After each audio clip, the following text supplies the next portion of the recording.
축덕과 추갈못이 함께 즐기는 방송 축덕숙덕 259번째 이야기 시작합니다. 안녕하십니까라는 말이 참 하기 힘든 한 주인 것 같습니다. 네. 주영문입니다. 주시은입니다. 안녕하세요, 박신영입니다. 하성명입니다. 상상할 수 없는 할 수 없는 건 아니지만 상상하기도 싫었던 네. 일이 현실이 됐습니다. 설마 했던. 인도네시아한테 승부차기에서 지면서 우리는 8강 탈락. 파리올림픽. 신태용호는 오늘 4강 탈락. 네. 그래도 일단 기회는 3, 기회는 4위전이 남아 있고 네. 그리고 거기서 지더라도 이제 아프리카 기니와 플레이오프가 있기 때문에 사상 처음으로 지금 인도네시아 축구의 역사를 쓰고 있는데 네. 사상 처음은 아니라 아마 한 68년 만에 올림픽 진출이 네네. 멜버른. 뭐 지난 아시안컵은 사상 첫 16강 진출이었고 그죠. 이번에도 뭐 사상 첫 4강 진출이었고 출전도 처음이었습니다. 출전도 처음이었죠. 뭐 그때는 아마 60년대는 예선이 제대로 치러졌는지 모르겠는데 네. 어찌 됐든 근래에는 인도네시아 축구에서는 서도 상상할 수 없었던 신태용 감독이 어쨌든 한국 축구와 인도네시아 축구 역사를 한꺼번에 뒤집어 놓으셨습니다. 운명을 두 팀 다 바꿔버렸죠. 네. 뽕PD와 주바페는 축구 없는 올림픽은 처음 경험할 것 같은데요. 그렇죠. 처음. 네, 그러네요. 축구 없는 올림픽 경험했어요? 84년 기억나요? 기억은 안 나는데 사란이 있었다. 사란이 있었다. 유튜브 댓글 중에 저희의 오류를 지적한 내용의 댓글이 올라왔는데요. 애플 팟캐스트로 듣는 애청자입니다. 오늘 올라온 이번 주 팟캐스트가 지난주와 똑같은 파일로 잘못 올라왔네요. 뭔가 익숙한 이야기다 생각했는데 이명웅 이야기부터 해서 이번 주에 U22 아시안컵 개막, 코리아컵, 서울더비 등등 지난주와 같은 내용입니다. 라고 이제 확인 부탁드린다고 주셨는데 왜 그랬어요? 요 댓글 올라오자마자 그 저희 인턴 PD 포함해서 제작진들이 확인해봤는데요. 이게 애플 팟캐스트 자체의 오류라고 해서 이게 또 특이한 게 기기마다 재생되는데도 다르다고 하더라고요. 어떤 기기에서는 똑바로 재생이 되고 그 에피소드가 제대로 올렸는데 여기서. 네. 왜 그랬을까요? 지금은 괜찮으실지. 근데 이게 자체 문제라서 저희가 좀 잡기엔 힘든 이슈. 네. AI가 오해를 했을까요? 그러게요. 자, 이슈 포커스 독이 된 투잡 무리수. 황선홍 감독의 쓴소리 듣고 뵙기. 네. 쓴소리 듣고 좀 하고 축구 시스템에 대해서도 한마디 남기셨죠. 뭐 시스템에서 남긴 거는 좀 약하고요. 예. 쓰지 않았고요, 별로. 쓴소리는 좀 많이 들어야 되겠죠. 그 시스템 얘기는 꼭 표정들의 레파토리 같아요. 그리고 좀 황선홍 감독이 얘기한 뭐 4년 주기로 운영돼야 된다는 게 우리 현실하고 너무 안 맞는 부분이 있고 해서 사실 그쵸, 어찌 보면 병역 문제가 있기 때문에 어찌 보면 좀 하나만한 소리가 아닌가. 지금 이번 대회 실패한 거에 대한 원인으로 그걸 꼽을 수는 없다. 그렇죠. 네. 그리고 뭐 지금 이번에 데리고 왔던 선수들도 지난해 항저우 아시안 게임에 못 나갔지만 계속해서 관리를 했던 선수들이잖아요. 그렇죠. 뭐 2년 전부터 소집해서 뭐 정상빈 선수도 그렇고 이태석 선수도 그렇고. 근데 황선홍 감독이 말하려고 했던 거는 그 4년 주기라고 이제 그 어떻게 보면 뻔한 얘기를 했지만 그 안에는 축구협회에서 지원을 제대로 안 해줬다. 라는 서운함이 묻어있지 않을까라고 그냥 추측을 해봅니다. 네. 어찌 됐든 일단 축구협회에서 투잡시킨 거는 완전히 최악의 결과로 나왔죠. 네, 그때 제가 우려했던 게 우려했던 황선홍 감독을 잃을 것이다 잘못하면. 네. 그러니까 지금 A 대표팀 감독으로 크고 있는 감독인데 설익은 열매를 땄다가 근데 정말 그렇게 되고 말았죠. 두 마리 토끼를 잡으려다가 황선홍 메인 감독은 토끼를. A 대표팀 맡기는 이제 쉽지 않은 상황이 됐죠. 네. 앞으로 그 감독 커리어 자체를 이어가실 수 근데 굉장히 어쨌든 큰 타격인데 뭐 좀 네. 시간이 지나면 다시 네. 기회가 올 수도 있으니까. 제 생각에는 근데 이제 열린벌이든 뭐 대표팀이든 A 대표팀 쪽 관련해서는 좀 힘들 것 같고요. 힘들죠. 이제 K리그 사령탑으로 그쪽은 네. 돌아갈 수는 있어도 감독 커리어는 이어가겠죠. 이번에 정말 실망스러웠던 부분 중에 하나는 인도네시아 경기를 오늘 아침에도 전반만 대충 봤거든요. 저는 그냥 황선홍 감독이 쫄았다. 일단 뭐 5백, 3백 말씀하시는 건가요? 경기 운영 자체를 인도네시아를 상대로 역습 축구를 하려고 그랬잖아요. 맞아요. 왜 그랬을까요? 그러니까 모든 자존심을 접고 신태용한테 쫄았는지 인도네시아의 경기력에 쫄았는지 하여간 굉장히 수비적인 전술을 가지고 나왔다는 게 좀 좀 아쉽죠. 좀 어이가 없죠. 네.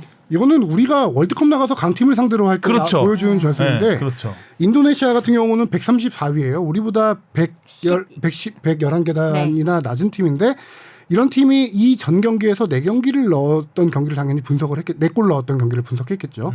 분석했을 때 이 팀은 역습에 강한 팀이다. 아기자기한 패스를 하는 팀이다.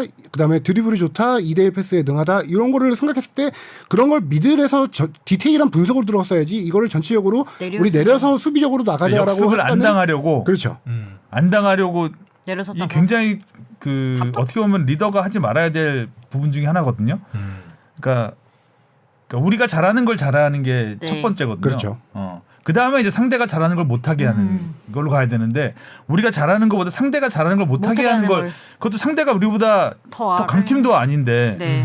만약에 우리보다 월등히 강한 팀을 만나면 상대가 잘하는 걸 못하게 하는 게 먼저일 수가 있어요.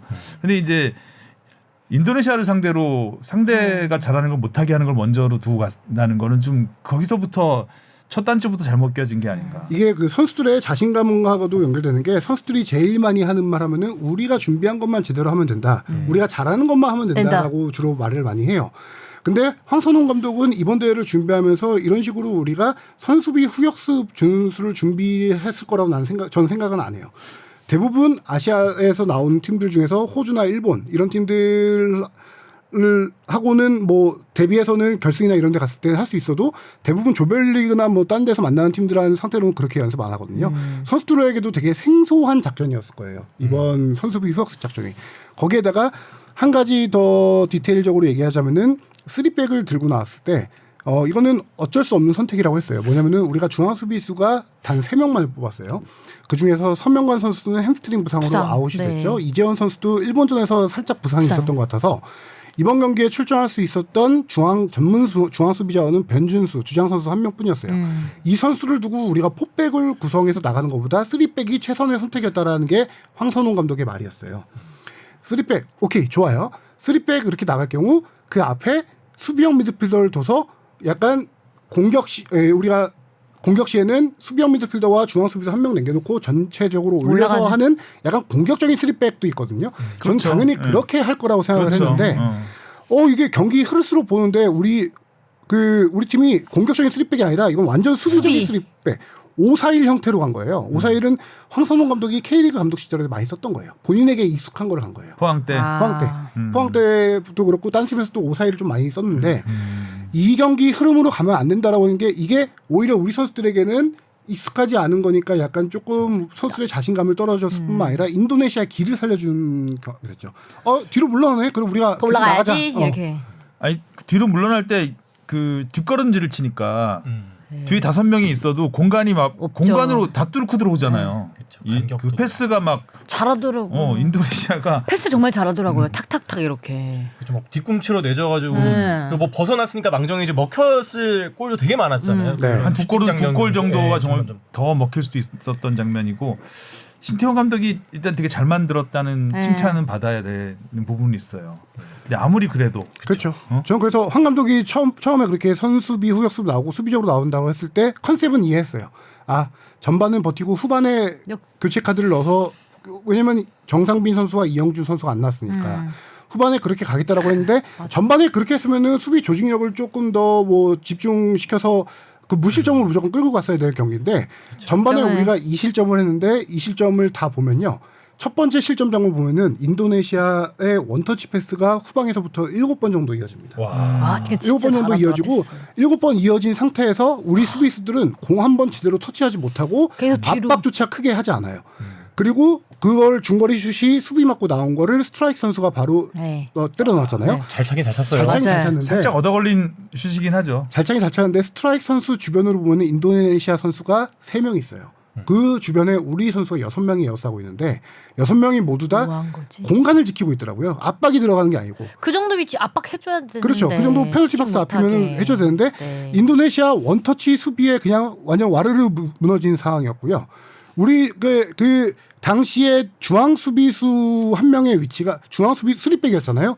3백 중에 오른쪽 수비수만 그 앞으로 전진을 했었고 나머지 수비수가 왼쪽 포지션을 지키고 있어요.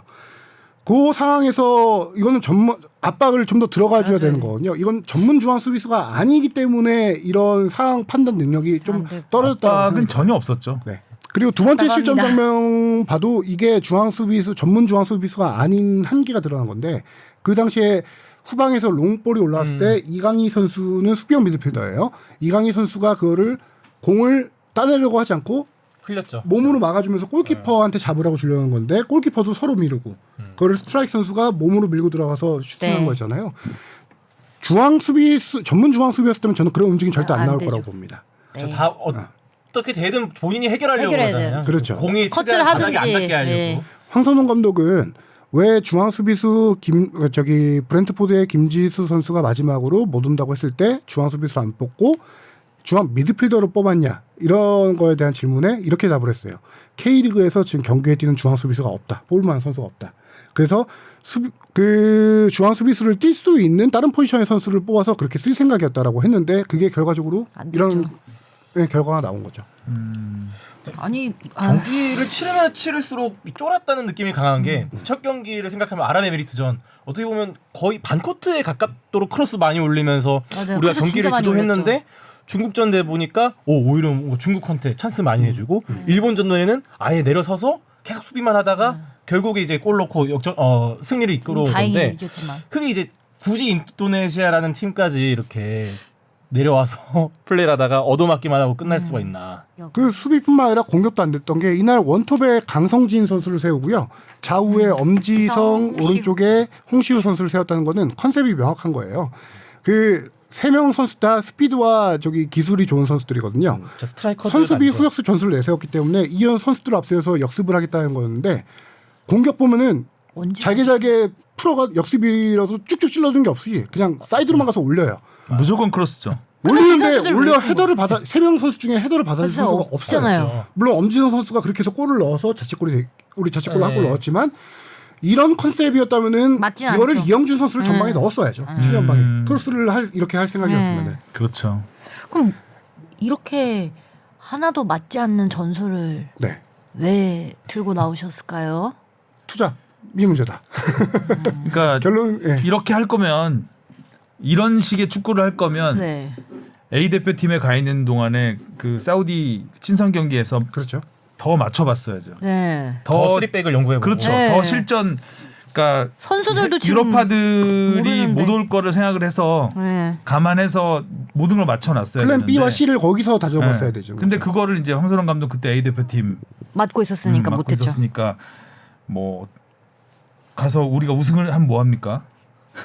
그렇죠. 그죠? 그게 네. 무슨 의미가 네네. 있어요? 거기는 결과보다는 과정 정말 중요한 과정 마지막 뭔가를 다듬을 수 있는 과정이었는데 그거를 포기해버린 거잖아요. 못하게 한 거죠 축구협회가. 불안한 징조는 조금씩 있었던 게 거기서 우승하고 왔는데 결과 이번 대회 앞두고 비공개로 열린 사우디와 평가전에서 우리가 1대0으로 졌잖아요. 졌죠. 그 당시 조금 본 얘기 들어보면 경기력이 많이 안 좋았다고 해요. 그때부터 그때 이제 유럽파 선수들이 없이 치른 경기고 그때 사우디면은 그래도 우승 후보 중에 한 팀이었는데 그 팀을 상대로 어느 정도 좀 경기력이 나왔어야 기대를 할 텐데 네. 이 불안한 징조가 그때부터 조금씩 있었다고 합니다. 근데 조별리그에서 우리가 무실점으로 3연승을 달린 게 어찌 보면은 진짜 수비에 약간 쿵깍지가 씌운 독이 된 효과가 있지 않을까라는 생각이 들더라고요. 아 우리가 중앙 수비수 전문 없이도 이렇게 무실점 버티네라는 어떤 생각이 들었을 테고요. 운이 많이 따랐던 조별리그였나 봐요. 그 지난주에 뭐 황선홍 감독 저희가 칭찬도 했는데 이제 결과적으로는 황선홍 감독의 뜻대로 됐기 때문에 저희가 뭐 칭찬을 그렇죠. 했었는데 사실 마음속으로는 불안한 마음이 굉장히 컸죠. 그러니까 중국전에서 보여준 네. 그런 말도 안 되는 경기력. 실망스러운 그러니까 일본전 경기죠. 가지고 평가하기는 애매하잖아요. 그 어차피 백업 선수들이 많이 나갔기 때문에 진짜 경기력은 중국이라고 봤을 때 이 경기력이면은 토너먼트 가서 될까라는 우려가 굉장히 컸던 거죠. 그래도 인도네시아였기 때문에 4강은 가겠구나라고 생각을 했죠. 네. 그리고 저는 경기 후 기자회견에서 황선홍 감독이 못 나왔잖아요. 그래서 명수석 코치가 나와서 얘기를 했는데 깜짝 놀랐던 게 운이 없었다 그랬어. 운이 없었다는 건 이제 승부차기 얘기였는데 그것뿐만 아니라 120분 경기를 미리 생각을 하고 준비했다는 네, 그러니까요. 부분이 왜 어떻게 그렇게 인도네시아 팀을 상대로 연장 가고? 120분 그래서 전반에 이렇게 수비적으로 나오고 후반에 갈 생각이었나 이런 생각이 들었는데 이건 애초에 접근법이 저는 뭐 결과론적으로 얘기했지만 인도네시아 팀을 상대로 120분 승부를 준비한다는 것 자체가 생각 자체가 좀 잘못됐다고 생각하는 게 네. 놓고 분위기 끌어올려서 여유 있게 다시 경기를 가져가야죠 경기 운영. 우리가 이해 안 갔던 것 중에 하나가 이영준 선수가 모두가 다 선발 출전할 것이라고 예상하는데 안 안 했어요. 나왔죠. 이유는 있었어요. 이유는 있는 게 스포츠 탈장. 그렇죠. 2차전 끝나고 나서 스포츠 탈장 증세가 있는데 이건 못 뛰는 게 아니라 뛰면 통증을 참고 뛰는 거라서 이영준 선수가 뛸 수 있는 맥시멈을 60분에서 65분으로 봤대요. 그러기 위해서는 후반에 투입해서 120분 연장 승부를 끌고 가는 게 낫지 않겠냐라고 판단을 했던 건데 아니 전반에 빨리 넣어. 그렇죠. 승부를 봤어야죠. 그렇죠. 제 얘기가 그겁니다. 전반에 약간 그런 컨셉으로 갔다라고 하면은 크로스 위주로 할 거라면은 이영준 선수를 넣고 이걸 했어야 되지 않을까. 이해가 안 되네요. 저도 이해가 안 되는 게 여러 참 많습니다. 이거. 남은 경기가 더 있는데 빨리빨리 전반에 승부를 봐야 체력도 비축되고 더 좋은 거 아닙니까? 그 지난주에 이정찬 기자가 황선홍 감독은 굉장히 많은 시나리오를 고민하는 감독이라고 얘기했잖아요. 근데 시나리오를 고민은 하는데 우선순위를 잘못 생각하고 있었던 것 같네요. 네. 그러니까 잘못된 120분으로 갈 수도 있는 시나리오도 물론 있어야죠. 있죠. 감독한테는. 네. 근데 120분으로 갔을 때는 이렇게 해야 되겠다라는 거는 굉장히 후순위에 둬야 되는 시나리오였던 것 같은데 그거를 이제 일단 첫째 골을 빨리 넣어서 초반에 기선을 잡아서 이렇게 가야 되는 게 맞는 거 아닌가? 인도네시아하고 하는데. 그렇죠. 그 선제골을 넣을 뻔하긴 했죠. 이강인 선수의 중거리. 그렇죠. 네. 그거는 좀 너무 아쉬웠죠. 옵사이드. 결과론적인 얘기지만 그 골 들어왔으면 이 분위기는 좀 많이 달랐겠죠. 달라졌다고 생각을 해요. 네. 사실 그 전에 우리 대표팀이 딱히 뭐 장면을 못 만들었는데 그 골 하나, 그러니까 골만 흔든 그 장면으로 분위기를 확 바꿨던 건 있었거든요, 분명히. 근데 취소되면서 다시 찬물을 끼얹은 그런 느낌이었는데. 아니, 전반에 우리가 슈팅수에서 1대7로 뒤지는 경기를 인도네시아를 상대로 우리가 참 이걸 보고 있다는 게 오랜만에 연스 감독님 다시 오신 것 같았거든요. 유효슛이 연계요. 정말 오랜만이다. 인도네시아를 수비로 이기려고 했다는 네. 그 발상 자체가 좀 이해가 안 되네요.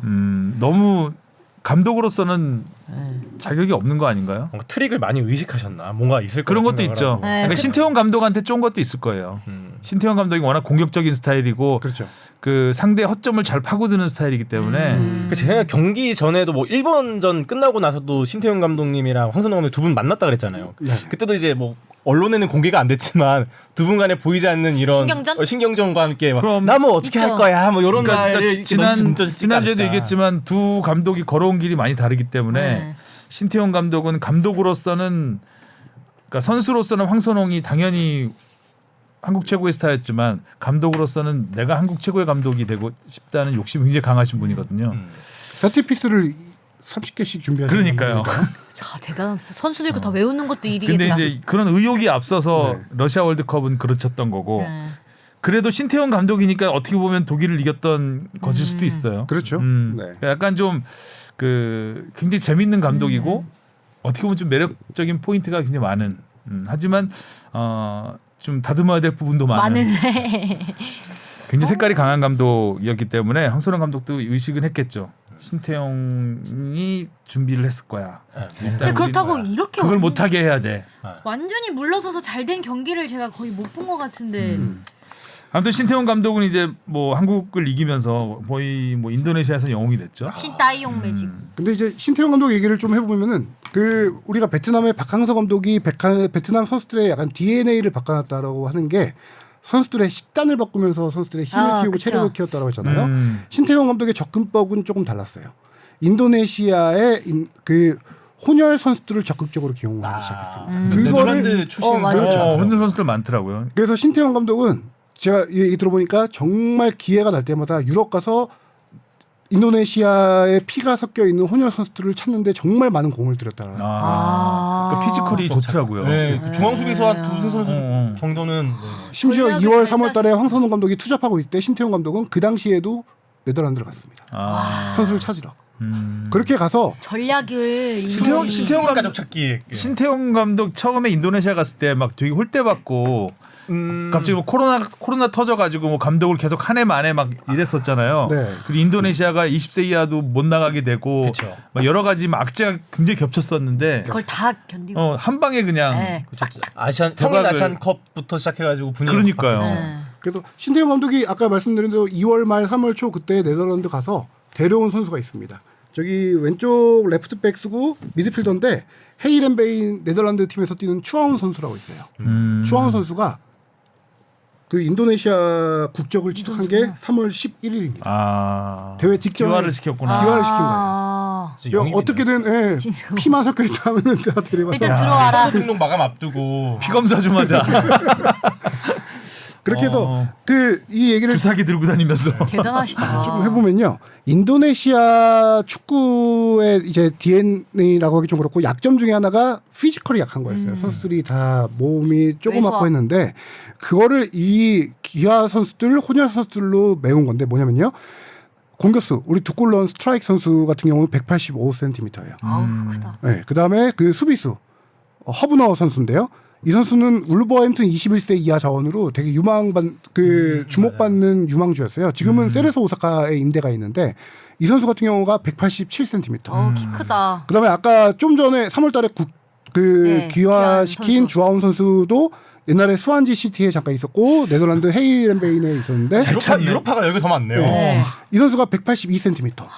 근데 어떻게 이렇게 이 선수는 쏙쏙 미드필더, 찰 수 레프트백 있지? 다 본 선수고요.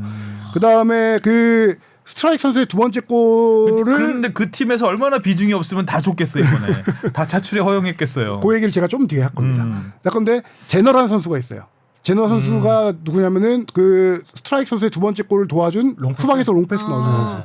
그 선수는 위트레우트라는 팀에서 뛰는데 네덜란드. 이 선수 미드필더고 186cm. 와 키가 다 180이 그러니까 넘네. 와. 지금 인도네시아의 단점을 이 선수로 아, 주전들의 절반 대단하다. 이상을 다 180 이상의 잘했네요. 선수로 바꾼 거예요. 예전에 인도네시아나 싱가포르하고 우리가 붙으면 정말 그 피지컬 차이가 차이가 많이 났는데. 김신영 선수만 세워도 네. 게임이 끝났잖아요. 이제 나 차이 안 나요. 그러니까 인도네시아가 피지컬에서 밀리고 몸싸움에서 밀리던 게 이제 이 몸싸움까지 되는 경기를 하다 보니까 기술, 이델 패스 이런 게 더 자연스럽게 경기에서 보여줄 수 있는 거고, 제가 아까 뒷부분에 할 얘기라고 했던 부분이 뭐냐면은 그 선수들의 차출 역시 많이 어려웠죠. 어려웠는데 인도네시아가 8강에 진출한 다음에 인도네시아 축구협회장이 긴급 기자회견을 열어서 그 당시 이런 상황들을 설명을 해요. 얘기를 들어보니까 정말 인도네시아 축구협회가 나서가지고 이 선수들을 차출을 위해서 계속 소통을 정말 많이 했더라고요. 안 된다 하는 거를 정말 많이 소통을 해서 데려왔고, 심지어 어느 정도냐면은 스트라이크 선수 같은 경우는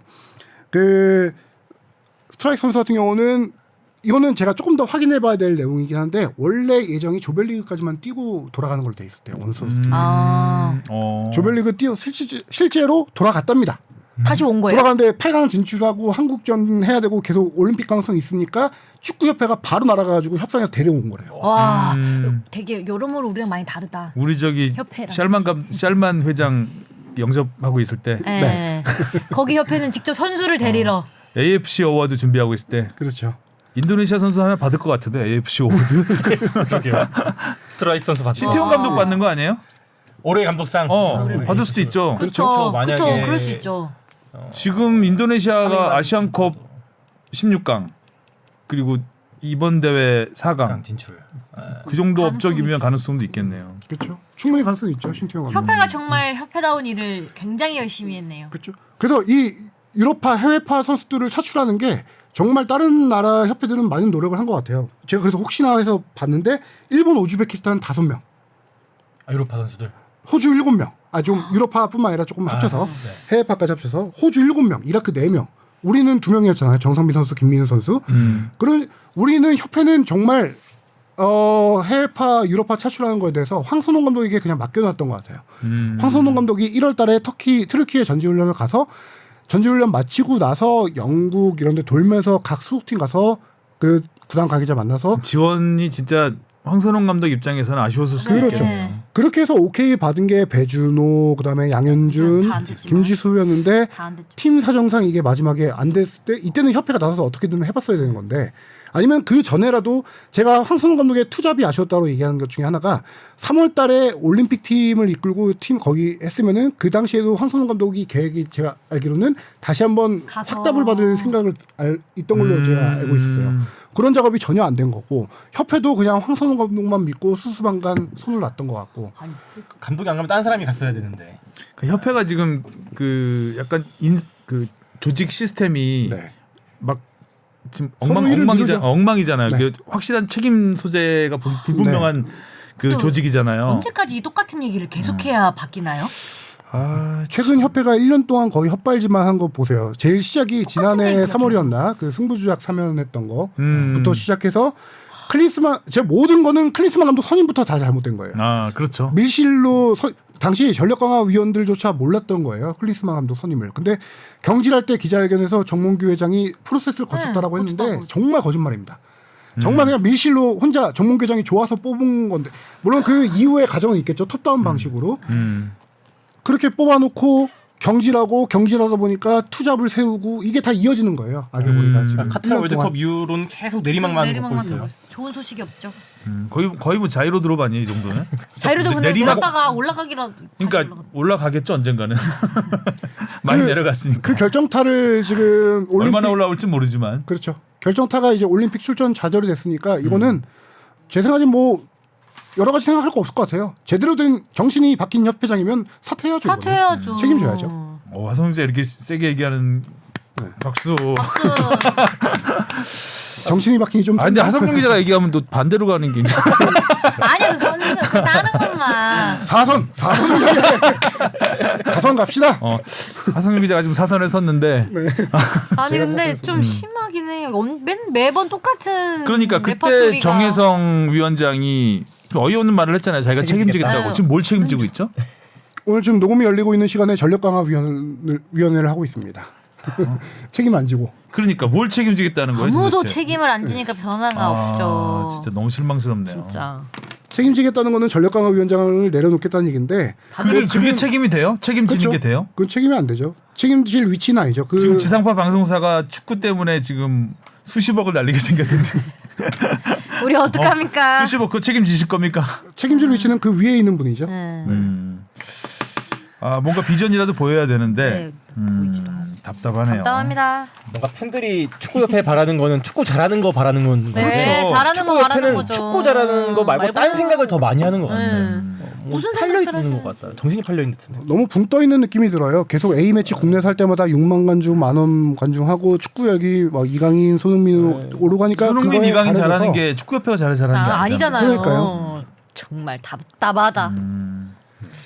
언제까지? 사과문 내놓는 것도 참 한심하고 네. 그러니까 이것도 그냥 사과문 올리고 빨리 무마시키려고 하는 느낌 강하게 받았어요. 너무 한심해요 하는 거 보면. 사과문 내용 보세요. 마지막에 그러니까요. 감사합니다. 감사. 아니 마지막에 그게 아니고 일단 정몽규 회장에 대한 언급 하나도 없었죠. 네. 당연히 없을 거라 생각했는데 없었죠.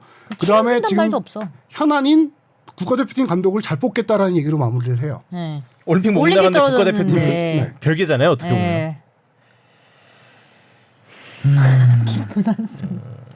한심하네요. 진짜 이거 하여튼 차기 감독에 대해서는 뭐 좀 윤곽이 나오는 게 있나요? 지금 그 전부터 저희들이 얘기를 듣고도 이제 다 공개적으로 말 못하던 부분은 뭐 보도가 나왔으니까 얘기하는데 파리 올림픽 본선만 가면은 거의 황선홍 감독이 유력한 상황이었어요.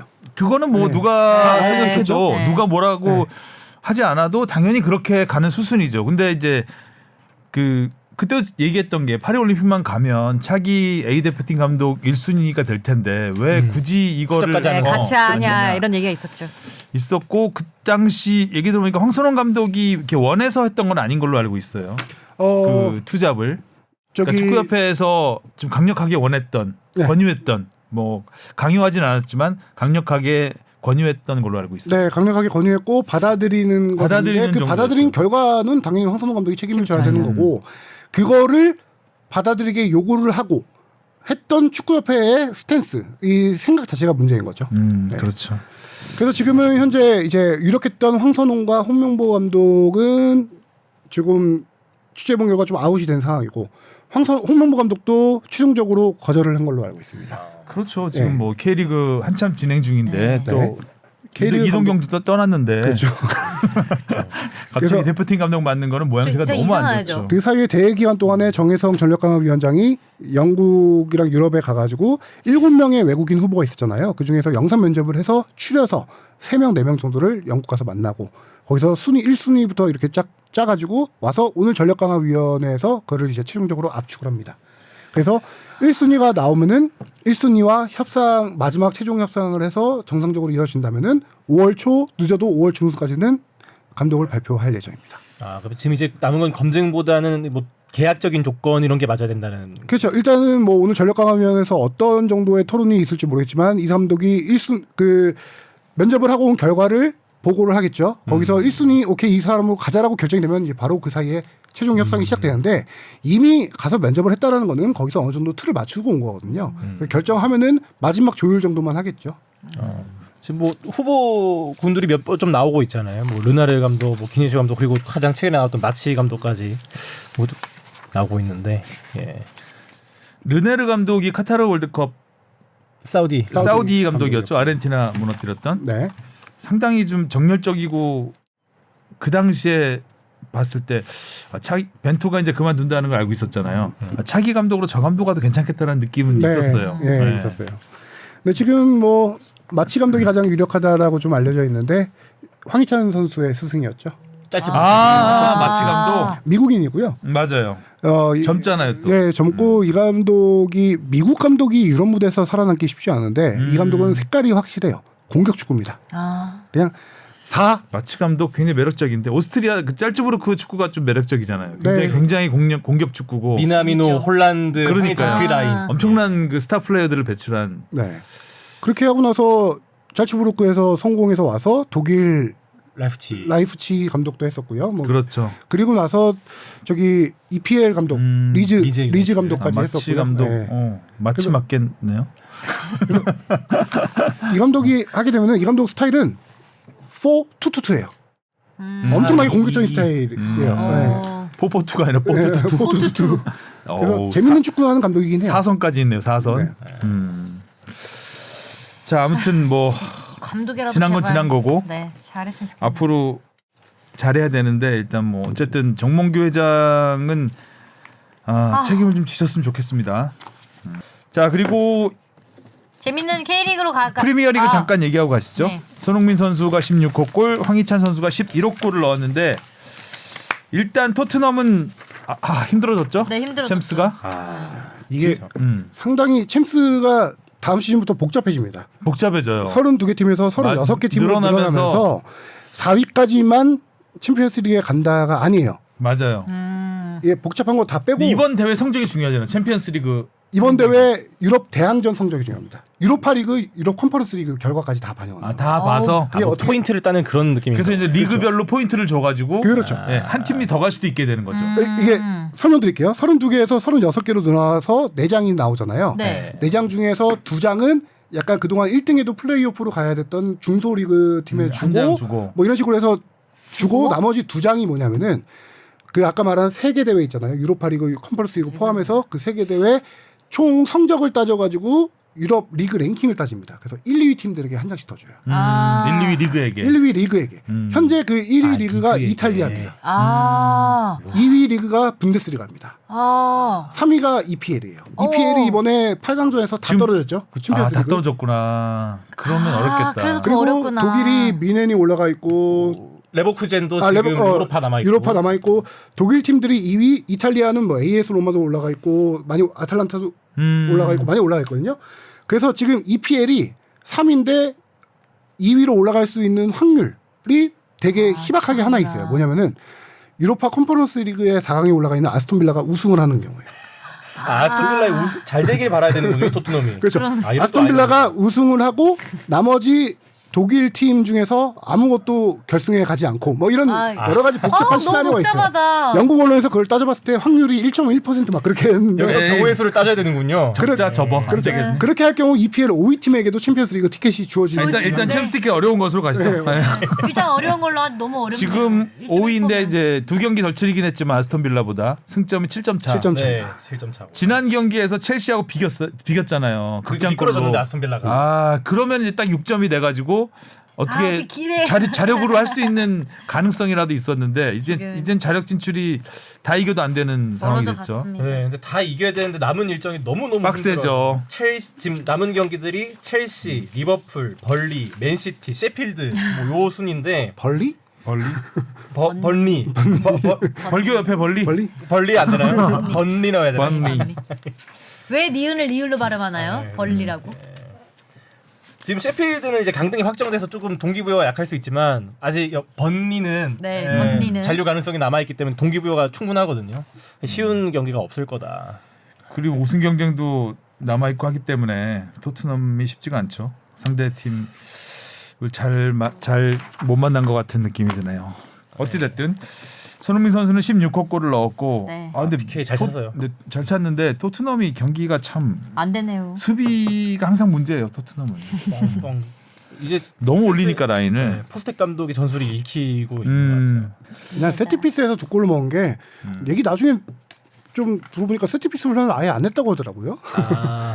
뭐 세트피스 상황보다 그 일반적인 플레이 상황에서의 수비를 좀 더 잘해야 하기 때문에 그게 더 우선순위다. 뭐 이런 식으로 얘기는 했던 것 같긴 한데 그 뭐 영국 현지에서도 워낙 포스테코글루 감독이 그 세트피스 상황에서 실점 그리고 오히려 반대로 득점을 하지 못하니까 이러한 비판을 좀 많이 받고 있더라고요. 그리고 토트넘의 최근 이렇게 좀 올라갈 듯 하면서 못 올라가고 있는 이유 중에 하나가 영국 언론에서 뽑고 있는 건 메디슨의 부진으로 뽑고 있어요.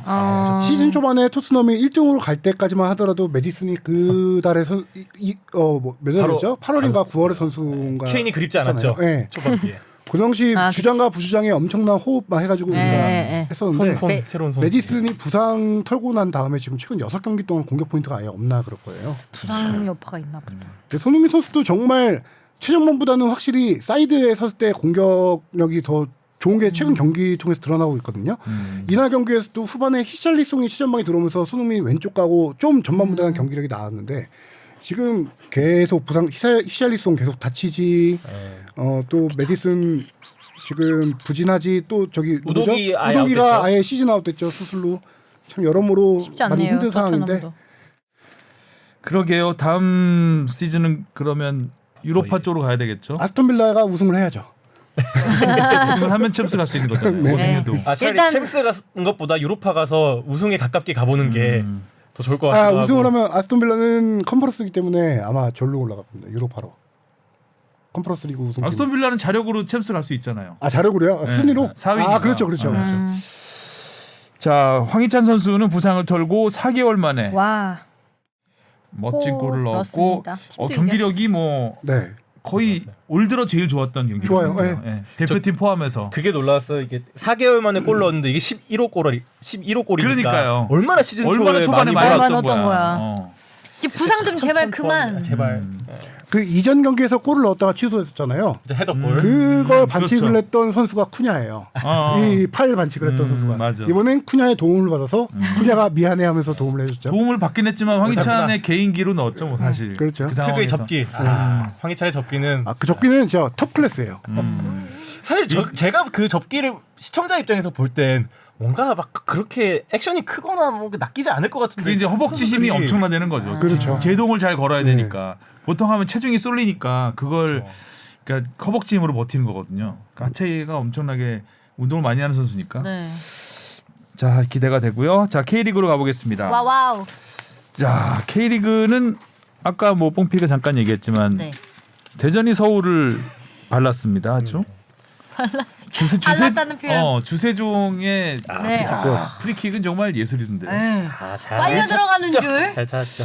예전에 동아시안컵이었나요? 뭐 이런 비슷한 주세종 선수가요? 그랬던 것 같은 얼핏 기억이 그 장면을 다시 보는 듯한 느낌이 들었었는데 네. 와 진짜 빨려 들어가는 줄. 정말 멋진 골이었고 그리고 김승재 선수가 대전 이적 후 처음이죠? 네. 첫 골이 넣었고 첫 골, 두 번째 여덟 골을 다 경기 만에. 넣었습니다. 이날 경기에서 대전은 지금 제가 지난번에 했을 때 대전이 선수가 정말 없다라고 했었잖아요. 네. 그 부상자만 베스트 11의 절반 이상이 부상으로 나갔다고 했었는데 이번 경기에서 오히려 골 넣은 주세종, 김승대 선수보다 주목받았던 선수가 한 명 있는 게 이준규라는 선수입니다. 이준규?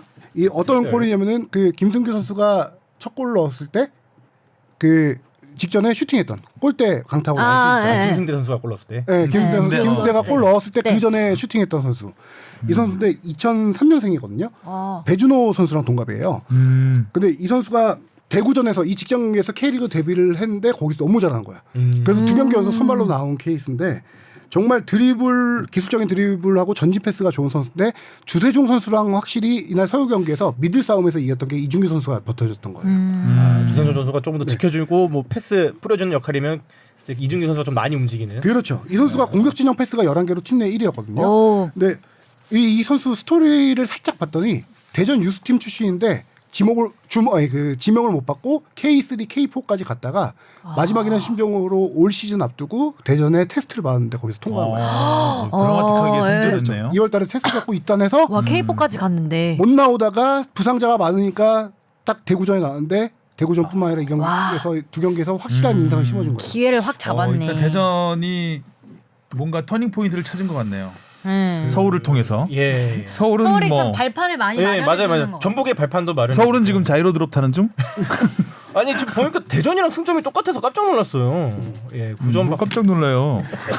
그리고요. 최근에 이긴 적이 없는데. 그렇긴 한데. 그리고 서울이 대전에 약했어요. 지난 그렇죠. 시즌에 예, 네 경기에서 한 번도 못 이겼어요. 서울은 지난주 전북에도 약했잖아요. 전북에는 7년 동안 약했고요. 예. 근데 서울은 김기동 감독이 확실히 이제 테스트 무대에 쓴 것 같긴 한데 이 수비력을 어떻게 끌어올리냐가 가장 관건인데 그러니까 골을 너무 많이 먹히니까. 허용하더라고요. 지금 3연패를 하는 기간 동안 실점이 10개예요. 어휴. 근데 이게 공교롭게 시작된 시점이 김주성 선수의 부상과 통하거든요. 부상 이후에 나간 다음부터 그런데 정말 그 선수의 역할이 컸나 봐요. 이 팀에는. 그러네요. 그 이후로 수비가 와르르 무너지고 있거든요, 지금. 뭐 할 말이 많은 것 같은데. 오스마를 떠나 보냈어야 됐나 이런 생각도 좀 들고. 이랜드에서도 차차올 수도 없고. 같은 서울인. 자, 그리고 울산 경기가 아주 짜릿했습니다. 아우 재밌더라고요. 제주의 선제골 그리고 이동경 선수가 또 머리 짧게 깎고 나와서 까까머리로 나왔어요. 아니 근데 이동경 선수의 머리 깎은 거는 이동준에 비하면 거의 삭발수. 이동준 선수는 해병대가요? 머리를